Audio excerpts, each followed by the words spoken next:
मराठी वाचन या सिरीजच्या शेवटच्या टप्प्यामध्ये आपण येऊन पोहोचलेलो आहोत। तर आता आपल्याला 7 दिवसांमध्ये नक्कीच वाचन करता आलेलंच असेल। ज्यांनी कुणी स्टार्टिंग पासून ही जी सिरीज आहे बघितली आहे आणि त्याच्यावर जे जे सांगितले गेलेले आहे तसं त्यांनी प्रॅक्टिस केलेली आहे, त्यांना नक्कीच 7 दिवसांमध्ये वाचन करता येईल।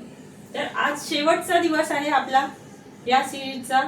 तर यामध्ये मी घेऊन आली आहे एक पॅराग्राफ। आपण हे माझ्यासोबत वाचून बघायचं आणि आपण कुठलंही मराठीचं पुस्तक घ्यायचं आणि ते वाचनाचे सराव करायचे।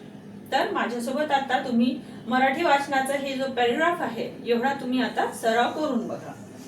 माझ्या मागोमाग म्हणा किंवा तुम्ही व्हिडिओ पॉज करून आधी वाचन करून घ्या, म्हणजे तुम्हाला कळेल की तुमचं प्रोनाउन्सिएशन आणि माझं प्रोनाउन्सिएशन बरोबर येते की नाही, किंवा तुमच्या प्रोनाउन्सिएशन मध्ये काही चुकी असल्या तर त्या तुम्हाला सुधारता येतील। तर चला, आपल्या कानावर लहानपणापासून अनेक शब्द वाक्ये पडत असतात, ते आपण ऐकतो।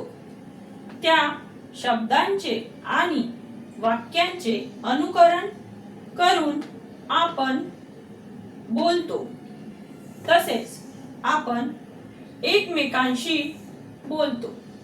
काही अक्षरे, शब्द, वाक्ये पाहतो, त्यांचे आकार, अर्थ लक्षात घेऊन त्यांचा उच्चार करू लागतो।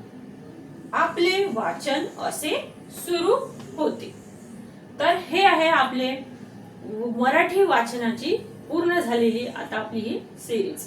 या सिरीजचा नक्कीच तुम्हाला फायदा होईल आणि ज्यांनी कुणी याचा बरोबर सराव केला त्यांना नक्कीच फायदा झालेला असेलच। तर त्यांनी मराठी वाचन केल्यावर करून बघायचं आहे आणि कमेंट मध्ये सांगायचं आहे की नक्कीच त्यांना ह्या सिरीजचा उपयोग झालेला आहे।